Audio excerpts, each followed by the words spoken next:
31번, 33번. 이렇게 돼 있을 거야. 최고 운전이라고. 이건 수능에 제목 옆에다 써놓으세요. 이건 수능에 한번 기출이 됐었습니다. 수능 시험에 나왔던 작품입니다. 이런 최고 운전을 뭐라고 하냐면 이렇게 얘기해요. 뭐라고 얘기하죠? 이런 걸 영소설이라고 합니다.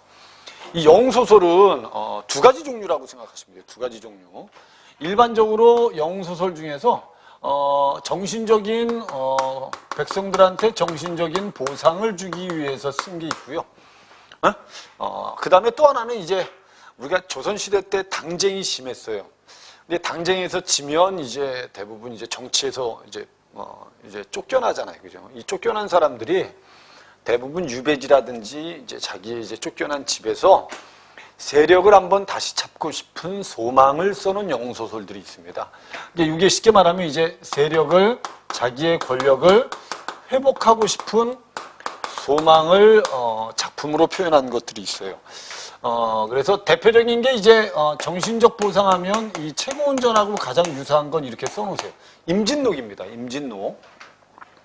임진록은 이제 사명당이라는 사람이 일본에 가서 일본 외양의 항복을 받는다는 내용이에요. 알았죠? 그런 내용이고, 그 다음에 이제 수능시험에 나왔던 게 이제 박시전하고, 그 다음에 이제 임경업전이라는 게 있는데, 이런 소설들이 바로 이제 우리가 원래 병자호란하고 임진왜란 때 이제 졌잖아요. 그죠? 근데 결국은 그 백성들의 사기가 좀 떨어져 있으니까 이런 소설을 써서 백성들의 이제 정신적인 사기를 좀 높여준 그런 작품들이 이런 거라고 생각하시면 돼요. 그 다음에 이제 세력 회복을 추구했던 건 유충열전이라는 게 있습니다. 유충열전. 그 다음에 조웅전이라는 소설들이 있어요. 조웅전. 영소설은 여러분 한번 출제가 될 수 있습니다. 그러니까 고전소설을 크게 네 가지로 나누면 이렇게 돼 있다고 생각하면 돼요. 염정소설이 있고, 고전소설은 염정소설, 사랑소설입니다. 사랑소설. 그 다음에 이제 영소설류가 있고, 영소설. 그 다음에 이제 판소리개 소설이 있어요. 판소리개 소설. 그 다음에 개인창작품이 있습니다. 지금 그 고전소설을 크게 나누면 이 네 가지 종류입니다. 이 네 가지 종류가 대체로 보면 이렇게 돌아가면서 출제되는 경향이 좀 있습니다. 알았죠? 그래서 만약에 어떤 애의 염정소설이 나오면 그 다음에 영소설이 나오고 뭐 이런 식으로 뭐 판소리개 소설이 나오면 그 다음에 뭐 염정소설이 나오고 이런 형태로 출제될 가능성이 좀 있기 때문에 영소설은 여러분 알고는 있어야 됩니다. 알았죠? 그리고 대체로 이 영소설들은 공통점이 하나 있어요. 이게 뭐냐면 이런 영소설들 보면 임금이 좀 무능력하게 등장합니다. 우리 여러분 헐리우드 영화에서도 보면 영영아들 있죠. 영영아들 있잖아. 아이언맨이라든지 뭐 이스라엘이라 있잖아. 그죠? 이런 것들 보면 어떤 사회 문제가 생기면 원래는 이 문제를 국가가 해결해야 되잖아요. 그죠? 그러니까 어떻게 보면 국가가 해결하지 못하니까 누가 해결하는 겁니까? 결국 개인이 해결하는 겁니다. 개인이. 알았죠? 사회 문제를. 그럼 결국 개인이 문제를 해결한다는 건 국가가 무능하다는 거죠. 지금도 영영화들은 대체로 이 주제를 가지고 있습니다. 원래 정부가 문제 해결해야 될 거예요. 정부가. 알았죠? 정부가 해결하지 못하니까 개인이 해결하는 겁니다. 무슨 말인지 이해되죠? 이 정도의 내용들은 지금 영소설에서 기본적인 거니까 알고는 있었으면 좋겠다. 오케이? 이해된 거죠? 자, 거기 지문 한번 보겠습니다. 지문에 보면 앞부분의 줄거리를 한번 보세요. 예전에 원래 수능시험에 나왔던 지문은 어디냐면 최치원이가 중국의 황제가 상자에다 알을 집어넣고 그걸 맞히라고 하니까 최치원이가 맞춰요. 그래서 결국 이제 중국의 황제가 최치원이가 위협이 된다고 생각해서 최치원이를 중국으로 불러서 시험을 합니다. 그래서 최치원이가 여러 가지 시험 과정을 통과해요. 알았죠? 그래서 이 중국의 황제가 최치원이를 자기하고 동등하게 대우하는 그 장면이 수능시험에 나왔던 겁니다. 여기 있는 장면하고 약간 겹치는 부분이 좀 있어요. 알았죠? 첫 부분에 보면 앞부분 줄거리는 중국의 황제가 신라의 문인들의 실력을 시험하고자 달걀을 넣은 봉한 상자에다 동그라미 씌웠어요.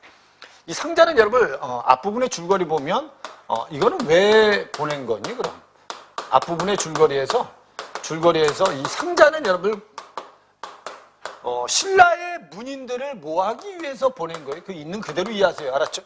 시험하기 위해서 보낸 겁니다. 상자를 열지 않고 그 안에 든 것이 무엇인지 맞힐 것을 요구합니다. 왕은 승상에게 문제를 해결할 것을 명하지만 승상은 능력이 없어요.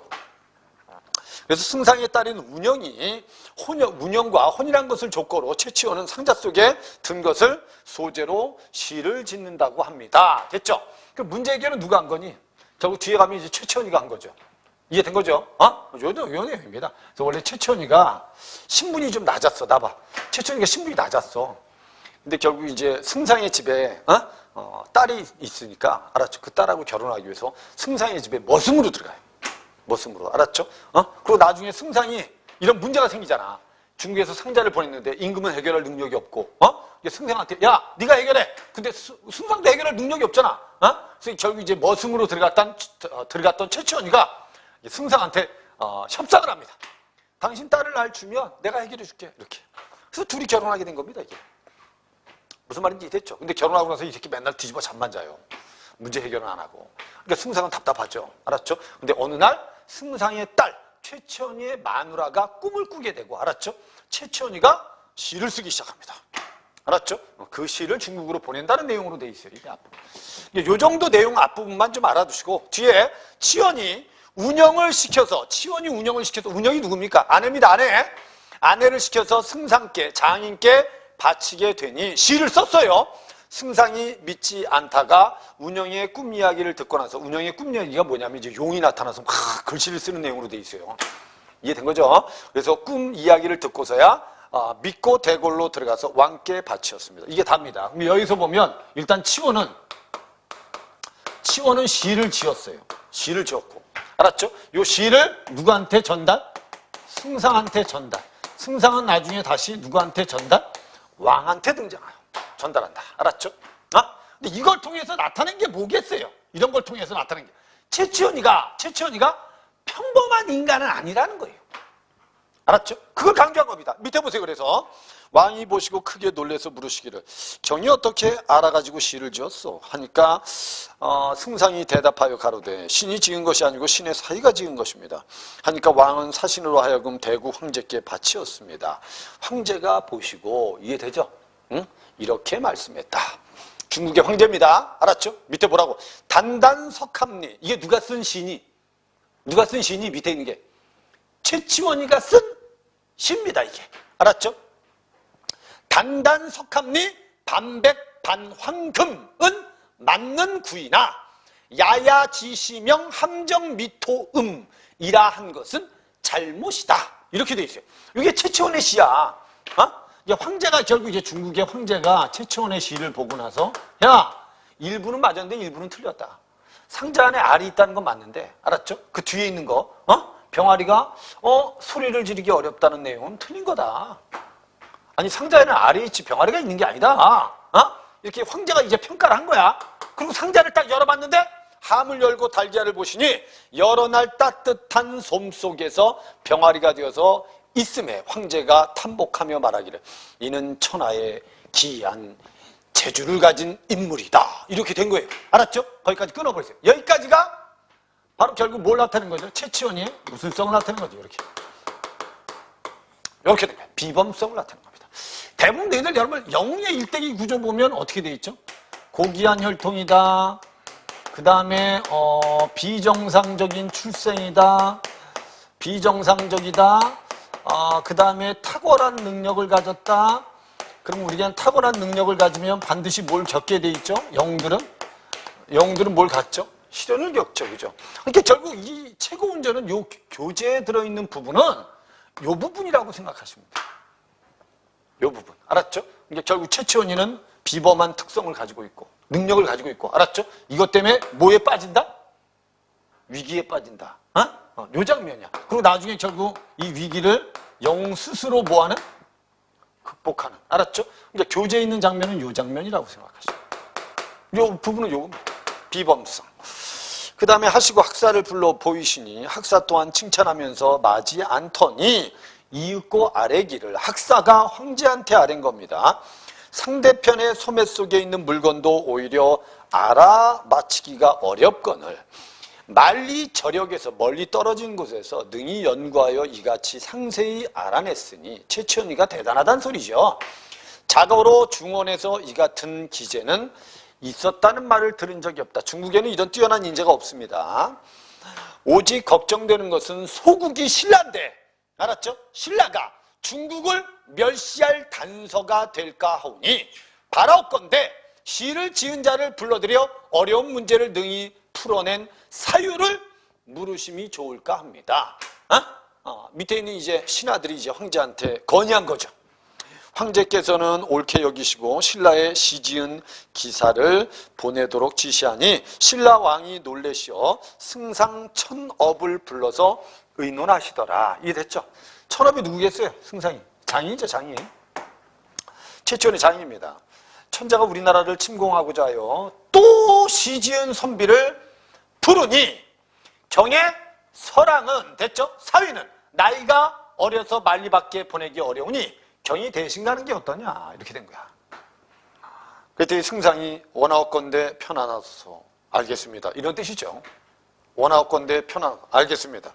하고 전교를 받아 집으로 돌아와 울면서 집안 사람들에게 말하기를 중국의 천자가 시지은 선비를 보내라 하시니 최랑 내 사위는 어려서 보낼 수가 없고 내가 대신 가야 하니 살아 돌아올 계교가 없다. 가면 죽어. 알았죠? 중국에 가면 죽는다는 거예요. 온 집안이 통곡하고 어찌할 바를 모르더라. 이해됐습니까? 나씨는 누구였죠 아까? 나씨는 누구였죠? 운영이었죠. 운영. 부인입니다. 최치원의 부인. 나씨가 최랑에게 말하기를 천자가 시지은 선비를 부르는데 아버님께서 대신 가신다 하니 만리 장도에 돌아오시기가 어려울 뿐만 아니라 반드시 큰 화를 입으실 것이니 부녀간의 정의의 측은함을 참지 못하겠습니다. 아버지가 불쌍해 죽겠어요. 이런 뜻이에요. 됐죠? 최랑이 말하기를 승상께서 대신 가실 수 없습니다. 응당 내가 가야 합니다. 운영이 말하였습니다. 이제 당신이 나를 버리고 만리 밖에 가시면 어찌 능히 편안히 돌아올 수 있겠습니까? 끊어버리세요. 여기까지가 결국 최치원이는 아주 뛰어난 능력을 가지고 있어요. 됐죠? 요 뒤에는 이제 결국 치원이가 뭐에 빠지는 장면이다? 위기에 빠지는 장면이다. 이렇게 보시면 돼요. 그래서 이 장면은 여러분 앞부분은 비범성, 뒤에 가면 위기가 이렇게 보시면 돼요. 정리하면. 그래서 이게 영위 일대의 구조하고 유사하다. 이렇게 알아두시면 돼. 그리고 뒤에 가면 이제 위기를 뭐 하겠어요? 그게 답니다. 극복. 이제 최고 운전은 여러분 정리하면 이렇게 세 부분으로 요약을 하시면 됩니다. 중랑 밑에를 보겠습니다. 어전에 이르니 황제가 중국에 이제 도착한 거야. 원래 이 중간에 이런 것도 있어. 나봐. 중국이 중간에는 이제 수능시험에 중략 부분이 나온 거야. 이제 최치원이를 이제 중국에서 부르잖아. 최치원이가 그래서 50자나 되는 아주 긴 모자를 들고 와요. 그래서 중국의 궁궐에 딱 들어갈 때 모자를 딱 써. 모자를 딱 썼는데 이 자기 모자가 중국의 대궐 문에 걸리더라는 거야. 알았죠? 그래서 최치원이가 대궐을 바라보면서 뭐라고 해? 우리나라의 대궐은 내 모자가 걸리지 않는데 이 중국같이 큰 나라의 대궐 문이 이렇게 작아서 되겠습니까? 이렇게 조롱해. 그리고 황제는 이제 최치원이를 시험하기 위해서 여러 단계 시험 과정을 이렇게 만들어놔. 근데 그걸 최치원이가 다 거쳐가요. 알았죠? 그 장면이 수능시험에 나온 거예요. 이 중략 부분. 오케이? 요 밑에는 이렇게 돼 있죠. 어전에 이르니 이미 이제 모든 시험 과정을 통과한 거야. 통과하고 결국 황제한테 도착하니까 황제가 용상에서 내려와서 맞이하여 상자의 높은 자리에 앉아요. 그리고 결국 경이 함 속의 물건을 알아내 시를 지었는가? 라고 하니까 네, 그러하옵니다. 하고 대답하며 또 묻기를 경이 어떻게 해서 알았는가? 대답하여 아뢰기를 신이 듣건대 현철한 사람은 비록 천상에 있는 물건도 오히려 능히 알 수 있다고 하는데 신은 미천하고 불민하오나 아우 겸손한 척하죠. 미천하고 불민하오나 어찌 석함 속의 물건을 알지 못하겠습니까? 이건 과시야. 옆에다 과시라고 써놓으세요. 옛날에 여러분 우리 시 중에서 을지문덕이 쓴 시 중에 여수장 우중문시라는 게 있습니다. 이제 그런데 보면 대체로 보면 상대방을 띄워줬다가 상대방을 깎아내리는. 야, 너 전쟁에 공이 많은데 이제 그만 돌아가지. 뭐 이게 원래 을지문덕이 쓴 여수장 우중문시의 내용입니다. 비슷한 겁니다. 자기가 겸손한 척하면서 과시하는 겁니다. 알았죠? 신임 이천하고 불민하오나 어찌 석함 속의 물건을 알지 못하겠습니까? 알 수 있다는 소리죠. 알 수 있다는 소리죠. 알았죠? 그 밑에 있는 거 학원을 황제가 또 묻기를 산문에 들어올 때 풍악소리 못 들었습니까? 이게 다 황제가 준비했던 시험 과정이었어요. 근데 결국 최치원이가 통과한 겁니다. 아니 못 들었습니다. 산문 안에서 풍악을 울리던 사람을 불러 부르니까 모두 말하기를 저희들이 풍악을 연주하려고 하면 희고 붉은 옷을 입은 수천 명이 와서 쇠뭉치를 가지고 치면서 풍악을 울리지 못하게 하며 큰 손님이 오시니 떠들지 말라 하는 거로 능히 풍악을 울리지 못했습니다. 라고 하는 것이었습니다. 황제가 크게 놀라서 사람을 시켜 가보게 했더니 땅굴 속에 큰 뱀들이 우글했습니다. 황제는 기이 여기고 말하기를 치원은 보통 사람이 아니다. 경솔히 대접하면 안 되겠다. 이렇게 된 거야. 그러니까 최치원이가 비범하다는 걸 황제가 느낀 거예요. 확인한 겁니다. 이해된 거죠, 이제? 근데 결국 이제 중국에서는 최치원이가 이제 중국의 위협이 된다고 해서 이제 밑에 있는 신하들은 이제 최치원이를 죽이려고 하는 겁니다. 밑에 있는 게 그겁니다. 하고 학사들로 하여금 항상 치원을 따라다니면서 대접하게 하니 따라다니는 무리들은 군자와 같이 대접하더라. 됐죠? 여기까지. 그래서 이제 최치원이의 능력을 확인했어. 알았죠? 그래서 최치원이를 군자처럼 대접해. 황제는 치원과 더불어 이야기를 해보니 그 동정이 묵연하여 말이 없어요. 말이 없어. 치원이. 그러니까 그 사람이 무슨 생각을 하는지 알 수가 없는 거야. 그래서 결국 능히 미칠 수 없도다. 고 했습니다. 학사들이 밥상을 가져왔는데 밥 위에는 벼 4알을 놓았고 밥 속에는 또한 독약을 넣어 놓았으며 기름으로 국을 끓였습니다. 당연히 여러분 최치원이를 죽이려는 거죠. 최치원이 밥상을 물리치고 식초를 문지방에 놓았습니다. 이때 황제가 그 까닭을 물으니까 이렇게 얘기한 겁니다. 뭐라고?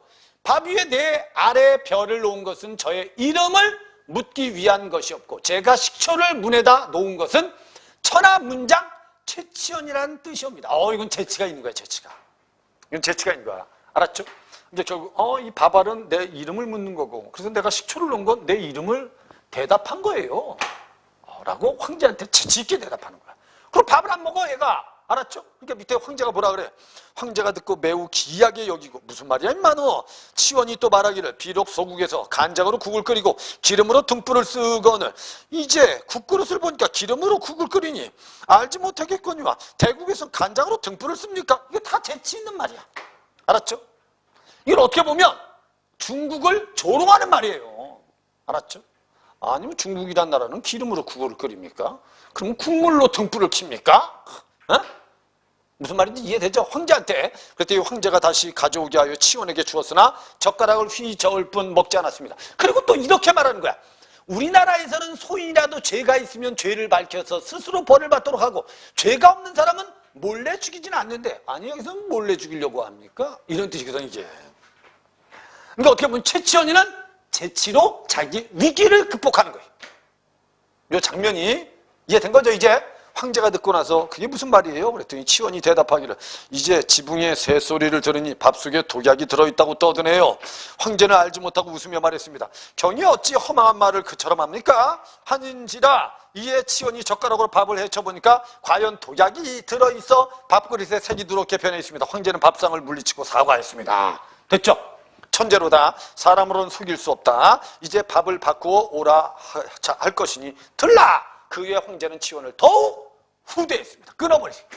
여기도 결국 여러분 뭘 극복하는 장면이다.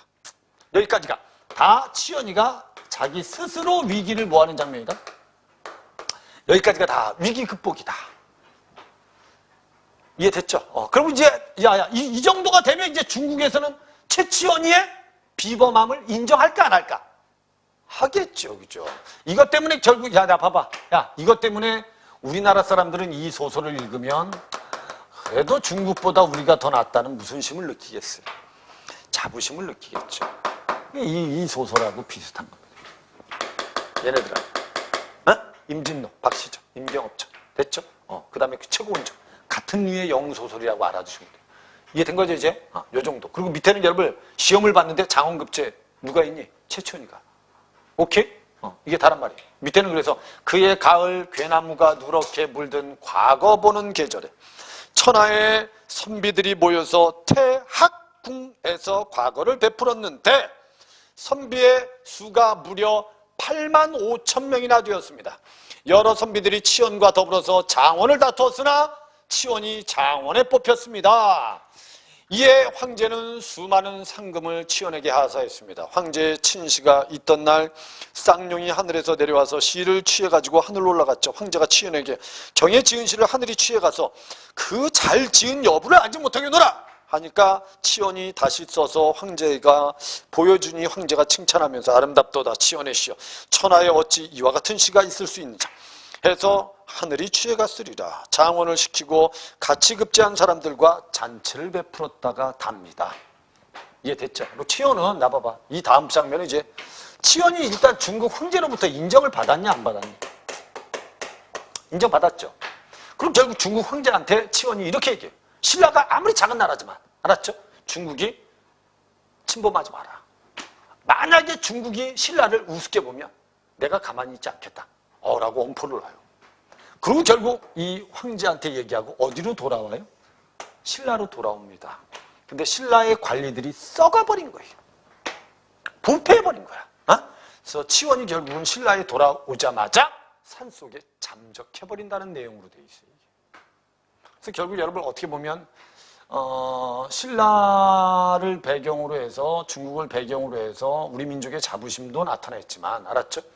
신라의 부패한 모습도 드러내고 있는 게 최고운전이라고 알아두시면 돼요. 이 소설은 여러분 출제된 지 좀 꽤 됐습니다. 꽤 돼서 그러니까 이 최고운전이 안 나오더라도 알았죠? 영소설에 이런 것들이 있다는 건 좀 알아뒀으면 좋겠어요. 이해됐습니까? 그럼 문제를 보면 31번에 윗글의 서술상의 특징 적절하기 잘못하면 4번이라고 답하는 사람들이 좀 있어요. 그러니까 왜냐하면 이 소설 다 읽고 나면 선생님 이게 전지적 작가 시점이네요. 그럼 전지적 작가 시점에는 서술자 개입이 있잖아요. 그럼 4번이야. 이러면 이제 이게 실수를 하는 겁니다. 1번에 보면 서술자가 특정 인물의 시선을 빌려서 사건을 전달하고 있다. 말이 안 되죠. 알았죠? 이건 분명히 서술자는 작가입니다. 그리고 작가의 시선으로 바라보고 있는 전지적 작가 시점은 맞아요. 알았죠? 그래서 특정 인물의 시선을 빌린다는 말은 틀린 말이고요. 2번에 비현실적인 사건을 삽입한 건 맞는 말입니다. 뭐 하늘에서 최치원 씨를 가져간다는 둥. 알았죠? 스트로스. 됐죠? 이런 것들은 틀린 말이죠. 그래서 결국은 비현실적인 사건을 삽입하여 인물의 비범성을 드러내고 있다. 이거는 뭐 문제될 게 없죠. 그죠? 2번이 답이 되는 게 맞아요. 3번에 인물의 외양 묘사는 들어있지 않습니다. 인물의 지위와 품성을 드러내고 있다. 이건 없어요. 오케이? 없습니다. 그 다음에 서술자가 개입하여 개입 X, 인물의 행동에 대해서 부정적 견해도 X, 그죠? 답은 그래서 4번이 아니고 2번이라고 보시면 돼요.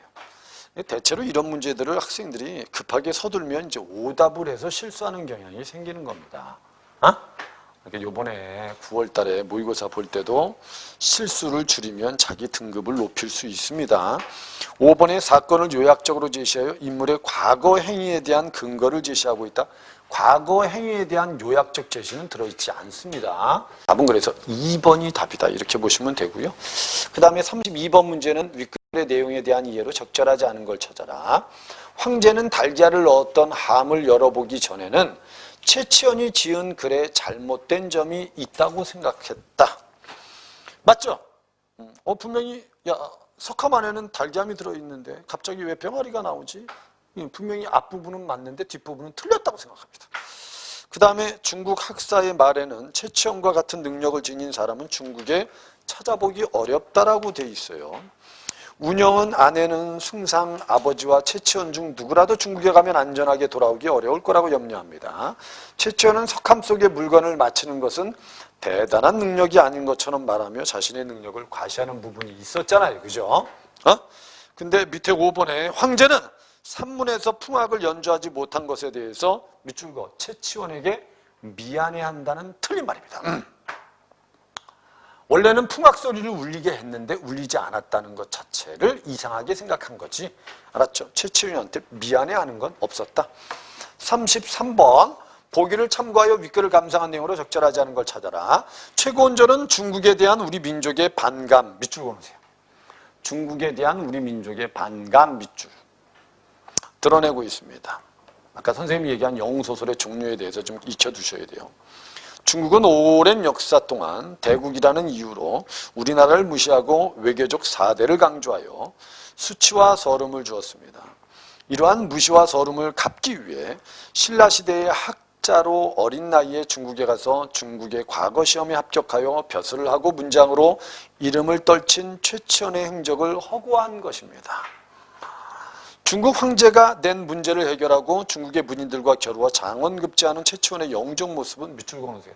민족적 무슨 힘을 나타내는 자긍심을 주죠. 그리고 결국 중국에 당한 서름을 풀고자 하는 소망이 들어있다. 이게 이제 최고운전의 창작 의도라고 보시면 됩니다. 이거하고 비슷한 게 여러분들 아까도 얘기했잖아요. 임진록이라는 작품이 가장 유사하다고 알았죠. 거기도 여러분 임진록의 사명당이 일본에 가요. 그러면 일본 임금이 왜 왕이 사명당을 시험합니다. 그럼 그 시험을 다 통과해요. 알았죠? 그리고 화가 난 사명당이 주문을 외워가지고 비를 내리고 바람을 불게 해서 일본의 많은 땅을 물에 잠기게 해요. 그래서 나중에 외왕이 사명당한테 항복을 하고 조공을 바치겠다고 약속한 다음에 문제를 해결하는 이게 임진록의 내용이거든요. 비슷한 내용입니다. 일본에 그래서 소국이 대국을 멸시할 단서가 될까 하오니라는 중국 학사의 말을 통해서 중국이 신라를 뭐라고 표현해요? 소국. 됐죠? 오케이? 그러면 당연히 이제 무시하는 태도가 들어있는 거고. 이번에 천자가 우리나라를 침공하고자 하여 또 시지은 선비를 부르니 경이 대신 가는 것이 어떠하오? 라는 신라 왕의 말을 통해서 무슨 말인지 이해되죠? 거기 뭐라고 돼 있어요? 천자가 우리나라 침공하고자 하여 또 시지은 선비를 부른다고요. 또라고 해요. 또. 알았죠? 그럼 어떻게 보면 중국이 신라를 무시한 적이 한두 번이 아니라는 거죠. 근데 그 말을 통해서 오랜 역사 동안 중국에 대한 서름을 갚고자 하는 우리 민족의 소망은 말이 안 되죠. 뭐를 표현한 겁니까? 중국에 당한 서름을 표현한 거지 뒤에 부분은 잘못된 거랍니다. 그래서 뒤에 여러분 서름을 갚고자 하는 우리 민족의 소망이 틀린 거다. 알았죠? 서름까지가 맞는 겁니다.